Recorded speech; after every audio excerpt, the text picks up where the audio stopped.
Hello, friends, it's Simone. Yay, another process video for my project Life. This is what the cards look like in the beginning when I spread them out and laid them out. And now I'm just going to show you quickly what I'm going to use.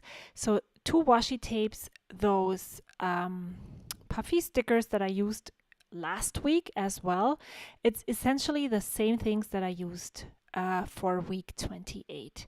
I thought I would just continue working with those. And then I also pulled these die cuts. I didn't use them at all in week 28, so I thought I would make sure to use them in week 29. And then I'm just showing you that I'm working on week 29, and I'm really glad that last year I at least kept up with choosing the photos I was going to include into my project Life, and writing just one sentence, a prompt, just an information why I chose the photo. Or maybe sometimes I didn't have a photo and just wanted to include a little story, and I just wrote 2 or 3 words to remind me of that story. And that really helps a lot. And it just I'm not going to write that many words or the huge stories, and so that helps to just get it done really quickly.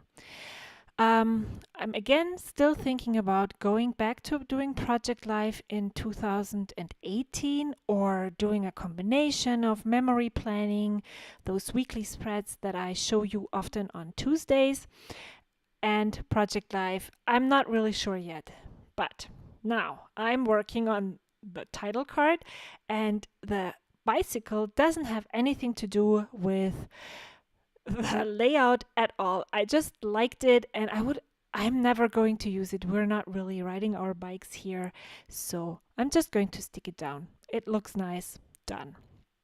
But there were so many little pieces that I had to take out, so I stopped the camera and came back on once I was done.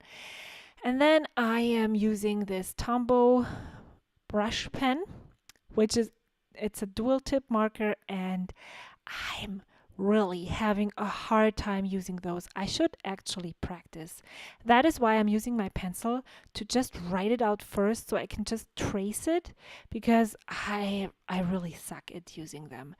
So you can see that that's not brush lettering, that's tracing letters, but it looks okay for me. And I again realize, if I really want to become a brush lettering artist, there's a big, huge learning curve ahead of me. I need to do some work on that, but I guess the need wasn't that big, because yeah. And then, if you saw it before here, I totally forgot to turn on the camera, or I don't know how it turned off, and so I'm just showing you what I created.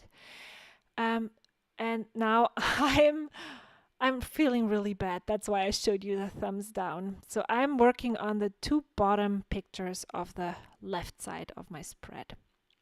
I'm trying to use up all of those letters from Jelly Bean Soup, and then I realized that since this is a dual tip marker, I could actually use the other side and use it as highlighting words that I want to add. Like, this is something that I wouldn't have done last year, but since I'm journaling and I'm doing those memory spreads, and I'm using a lot of different sizes of letters, this is something that I really like doing, and why not do it in Project Life as well? It's not limited to one type of being creative, right? So the first side is done, and instead of having them, I have enough room to place the future right side of the spread on my table, and then work on each card individually. I think this is how I'm going to be working on my project Life in the future.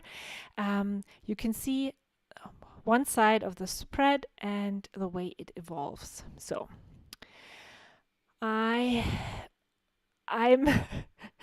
I have to laugh, because I pulled those cards last year, and I don't remember what I had in mind for this. So I'm trying to make sense of why I pulled one 3x4 photo and two 3x4 cards to make a 4x6 card.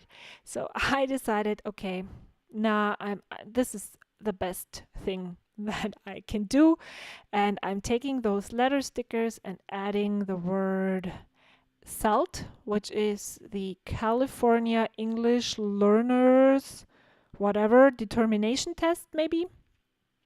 So since my kids are not native to America, they're not Native Americans. They wouldn't even be Native Americans if they were born here. So that's what made me struggle with my words right now.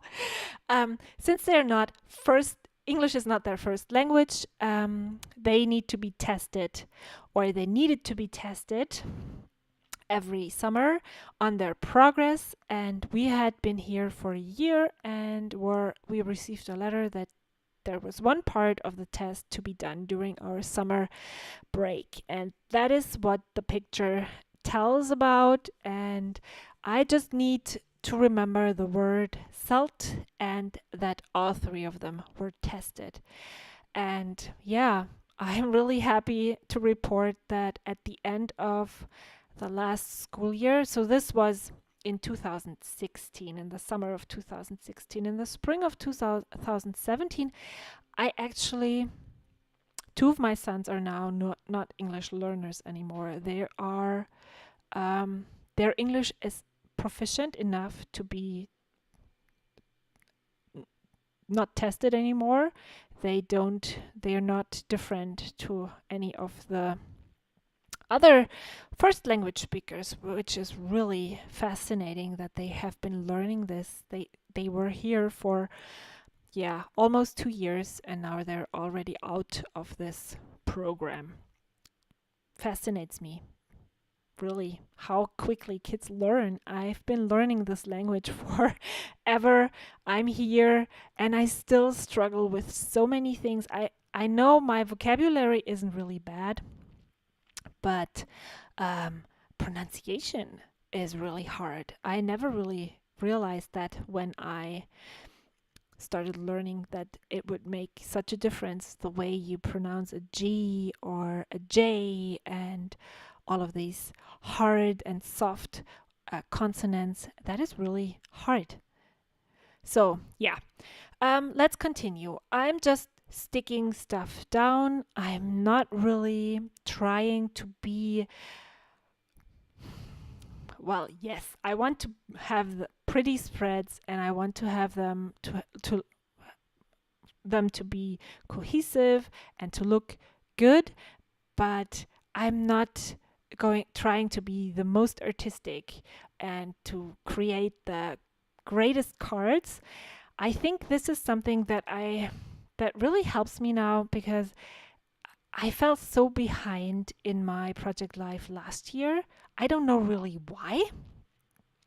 And I actually took a photo last summer that I was making progress and catching up, and then I just fell off the bandwagon again.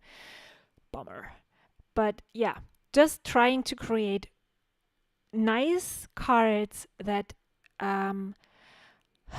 speak to me but are not taking up so much time is the key, probably, for being able to be on time or be caught up with a project like this.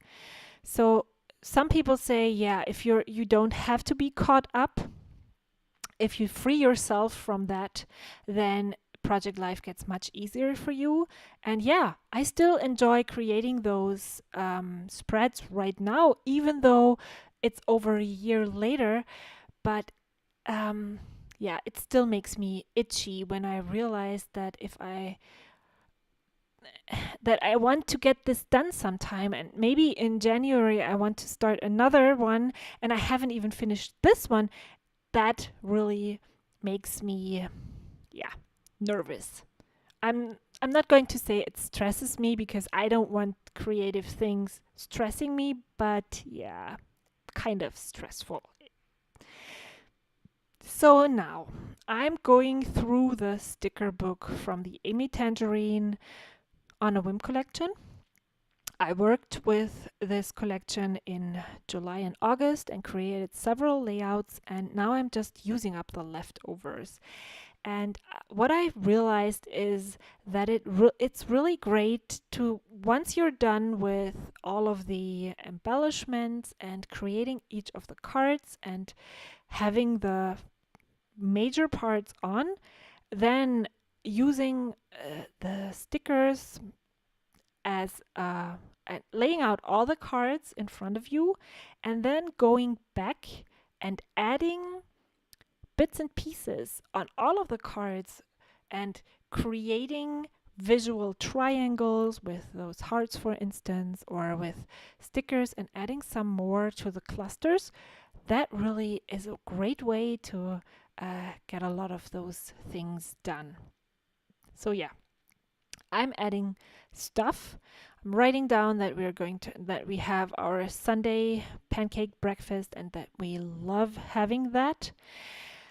Then I'm adding the smiley face there, and then I'm going back through those stickers, and yeah, I think I'm almost done. Yes.